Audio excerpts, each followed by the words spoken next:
Bismillahirrahmanirrahim. Assalamualaikum warahmatullahi wabarakatuh. Selamat berjumpa kembali teman-teman siswa-siswi kelas 3 yang berbahagia. Kali ini kita akan lanjutkan pembahasan soal-soal latihan di buku teks tematik terpadu 3C untuk siswa kelas 3 tema 3, tema benda di sekitarku.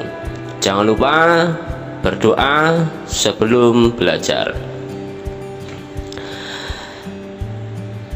Baik, setelah berdoa, mari kita menuju ke soal evaluasi 1 halaman 42. Ya, kita akan bersama-sama membahas soal evaluasi tematika subtema 1 ya, tentang aneka benda di sekitarku. Oke, kita langsung saja menuju ke soal PPKN nomor 1.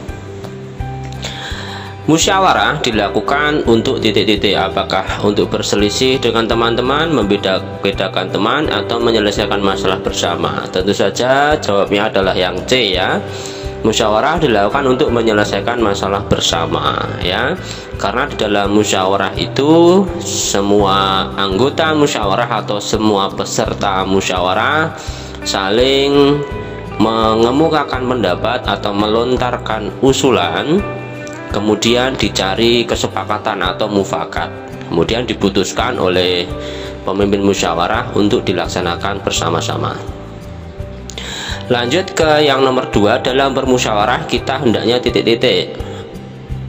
Menghargai pendapat orang lain, merasa diri paling benar, atau C, memandang rendah kepada orang lain. Jawabnya adalah yang A, menghargai pendapat orang lain ya. Kita tidak boleh merasa diri paling benar, apalagi memandang rendah kepada orang lain atau peserta musyawarah yang lain ya. Baik, lanjut ke yang nomor 3. Sikap berikut yang harus dilaksanakan ketika musyawarah adalah: apakah A, tidak mau mendengarkan pendapat teman, B, memaksakan pendapat teman, atau C, menyimak teman ketika mengemukakan pendapat. Jawabnya adalah yang C ya, menyimak teman ketika mengemukakan pendapat. Jadi setiap anggota musyawarah, saya sampaikan tadi, memiliki hak yang sama untuk mengemukakan pendapat atau menyampaikan usulan ya.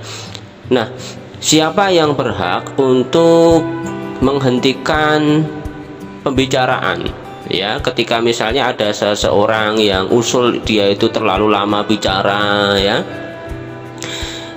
muter-muter dulu ya, muter-muter bicaranya, tidak langsung pada inti persoalan atau inti usulan ya. Yang berhak untuk menghentikan itu adalah pemimpin musyawarah ya. Kalau peserta yang lain ini tidak boleh memotong pembicaraan atau tidak boleh memotong usulan dari orang lain yang sedang mengemukakan pendapat ya. Kita tidak boleh memotong pembicaraan, dan yang harus kita lakukan adalah menyimak ketika teman kita sedang mengemukakan pendapat. Oke, lanjut ke yang nomor 4. Berikut ini hal yang akan terjadi ketika anggota musyawarah saling memaksakan pendapatnya. Adalah perselisihan, persatuan, atau kesepakatan ya. Tentu saja adalah yang A ya. Perselisihan akan terjadi ketika semua anggota musyawarah saling memaksakan pendapatnya.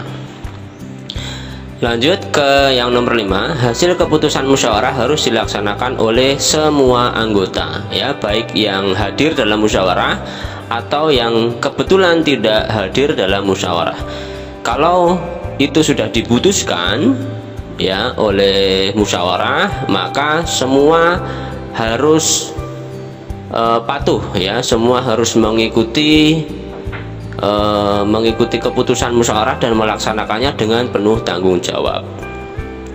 Kemudian untuk yang nomor 6, apa yang harus kita lakukan untuk menghindari perselisihan? Nah, ketika musyawarah ya sedang berlangsung, agar perselisihan tidak terjadi, ada banyak sekali cara ya, atau ada banyak sekali hal yang harus kita lakukan. Antara lain adalah kita harus menghargai ya, semua anggota musyawarah, menghargai pendapat teman, menghargai usulan teman ya. Kita juga tidak boleh merasa diri paling benar, tidak boleh memotong pembicaraan, tidak boleh memandang rendah kepada peserta yang lain, dan masih banyak lagi. Oke, gitu ya. Jadi untuk yang PPKN kita sudah selesai. Kita lanjut ke soal bahasa Indonesia. Yang bukan ciri-ciri benda adalah apakah A. memiliki massa, B. dapat terbang, atau C. menempati ruang. Ciri-ciri benda adalah memiliki massa dan menempati ruang ya. Untuk yang B, dapat terbang, ini bukan merupakan ciri-ciri benda ya. Tidak semua benda ini bisa terbang ya. Oke. Lanjut ke soal yang nomor 8. Salah satu kelemahan bahan kayu adalah apakah kuat, merusak lingkungan, atau mudah dibentuk. Jawaban yang benar adalah kelemahan bahan kayu adalah dapat merusak lingkungan. Mengapa? Kayu ini kan berasal dari pepohonan yang ditanam ya, misalnya ditanam di hutan. Nah, ketika banyak orang yang memanfaatkan kayu ya, seiring dengan kebutuhan kayu yang banyak, maka orang ini kemudian menebang pohon secara sembarangan ya di hutan tersebut ya. Nah, akibatnya adalah terjadi kerusakan lingkungan. Nah, kemarin saya jelaskan dalam pembelajaran ya, bolehkah kita menebang pohon di hutan? Boleh ya, boleh. Tetapi kita harus melakukan tebang pilih ya. Tidak semua pohon yang kita jumpai kita tebang ya, tapi kita pilih pohon-pohon yang memang sudah tua atau yang sudah besar ya. Tidak boleh kita memotong atau menebang pohon yang masih kecil-kecil ya, yang masih bisa tumbuh dengan maksimal ya. Ini kita tidak boleh potong. Intinya tidak boleh memotong atau menebang pohon secara sembarangan. Kemudian kita boleh menebang pepohonan di hutan, tetapi juga harus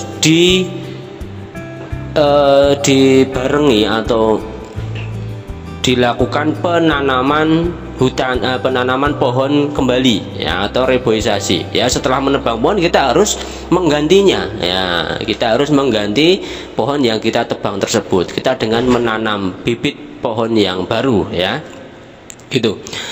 Oke, nomor 9. Majalah dan koran terbuat dari titik-titik. Apakah plastik, kertas, atau karet? Tentu saja jawabannya adalah kertas ya. Oke, yang nomor 10. Bola terbuat dari karet karena bersifat keras, lentur, atau bening. Ya, jawabannya adalah karena bersifat lentur ya, sehingga bola ini bisa memantul ya.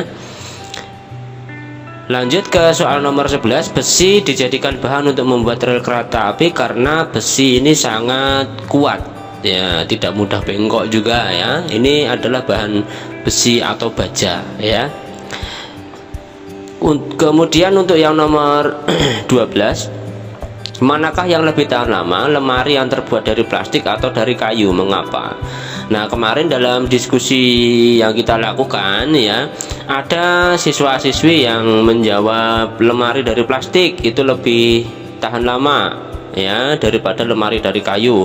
Ada lagi siswa yang lain yang mengatakan kayu lebih tahan lama daripada plastik karena kayu ini lebih kuat ya, bahannya kuat. Kalau Pak Rifan kemarin berdiskusi dengan siswa-siswi, yang penting adalah kalian mengemukakan alasannya ya. Jadi saya betulkan, siswa yang menjawab plastik lebih tahan lama itu saya betulkan, yang menjawab berbahan kayu lebih tahan lama daripada plastik itu juga saya betulkan. Tetapi saya juga minta alasannya atau argumennya apa. Nah, bagi siswa yang menjawab kayu lebih tahan lama daripada plastik, alasannya adalah karena kayu ini memiliki sifat yang kuat ya, yang keras ya. Jadi tentu saja dia akan tahan lama daripada plastik yang bisa pecah juga ya, atau bisa kadang-kadang bisa melengkung ya. Tetapi saya juga dengarkan siswa-siswi yang berpendapat lemari dari plastik itu lebih tahan lama daripada kayu. Alasannya adalah karena kalau kayu itu bisa juga ada beberapa jenis kayu yang dimakan rayap, sehingga plastik bisa lebih tahan lama, lemari dari plastik bisa lebih tahan lama daripada lemari dari kayu. Alasannya seperti tadi, beberapa jenis kayu bisa dimakan oleh rayap, sedangkan untuk lemari plastik itu tidak akan dimakan rayap, lebih tahan rayap. Nah, jadi kedua-duanya saya betulkan ya. Oke, lanjut ke soal nomor berikutnya tentang matematika ya. Nomor 13, meteran pada gambar di samping digunakan untuk mengukur ya. Ini ada gambar meteran pita ya. Jadi meteran pita itu digunakan untuk mengukur kain ya. Untuk meteran yang untuk mengukur lubang atau kedalaman lubang itu disebut dengan jangka sorong. Kemudian untuk yang mengukur bangunan seperti tembok, panjang pintu kamar mandi dan sebagainya itu digunakan meteran saku atau meteran gulung yang biasanya dibawa oleh Pak Tukang ya. Oke, lanjut ke soal nomor 14. 257 cm itu sama dengan berapa meter berapa senti ya? Jawabannya adalah 2,57 cm. Mengapa 257 cm itu adalah, kalau kita jabarkan itu berasal dari 200 cm ditambah 57 cm. Nah, yang 200 cm itu kita ubah jadi 2 meter karena 1 meter itu panjangnya sama dengan 100 cm. Jadi 200 cm itu sama dengan 2 meter, yang 57 cm itu kita tinggal tambahkan ya, 2 meter 57 cm. Itu ya. Lanjut ke soal nomor 15. 6 cm sama dengan titik-titik cm. Ini kemarin kita sepakati bahwa ini salah soal ya. 6 cm ini sebenarnya yang soal yang betul adalah 6 meter. Nah, apabila 6 meter itu kita ubah menjadi senti, maka 6 meter itu sama dengan 600 cm. Jawabannya adalah yang B, karena 1 meter itu sama dengan 100 cm. Maka kalau 6 meter berarti 6 kali 100, yaitu 600 cm gitu ya. Oke, lanjut ke soal nomor 16. 8 meter 13 cm itu sama dengan ya 813 cm ya. 8 meter itu 800, 13 cm nya kita tambahkan menjadi 813 cm. Untuk yang nomor 17, kita diminta untuk mengukur panjang atau mengukur tinggi kue ya. Ukuran tinggi kue yang dibulatkan adalah titik-titik, dibulatkan ke satuan terdekat ya. Ini coba kita dekatkan ya. Tinggi kue adalah dari garis ini sampai garis yang bawah ini ya. Di sini tertulis 5,5 atau 5,5, tepat di tengah-tengah antara 5 cm dan 6 cm. Nah, kemarin sudah saya jelaskan bahwa kalau komanya itu kurang dari 4, kurang dari 5, itu maka kita bulatkan ke bawah ya. Seperti 5,4 itu kita bulatkan ke 5 cm. Kalau 5,3 ini juga sama, kita bulatkan ke 5 cm. Tapi kalau 5,5 itu kita bulatkan ke atas, yaitu ke 6 ya. 5,5, 5,6 ya, 5,7, 5,8, 5,9 itu kita bulatkan ke satuan terdekat, yaitu ke atas, ke 6 cm. Jadi ukuran tinggi kue yang dibulatkan ke satuan terdekat adalah 6 cm. Lanjut ke nomor 18. Putri mempunyai pita sepanjang 115 cm. Berapa panjang pita dalam satuan meter? Dalam satuan meter adalah 1 meter 15 cm ya. Atau ya 115 ini kalau kita ubah ke meter semuanya, tidak ada sentinya, maka ini 1,15 meter ya. Ini 1,15 meter. Oke, lanjut ke soal SBDP ya. Untuk yang PJOK biar dibahas oleh guru PJOK ya. Alat musik tak bernada untuk mengatur irama lagu dinamakan alat musik ritmis ya. Jadi alat musik yang tidak memiliki nada, tidak memiliki do re mi fa sol, itu disebut alat musik ritmis. Nah, contoh alat musik ritmis itu yang mana? Berikut ini contoh alat musik ritmis adalah piano, triangle atau gitar. Nah, yang triangle ya. Kalau piano ini jelas memiliki nada, disebut alat musik melodis. Ya.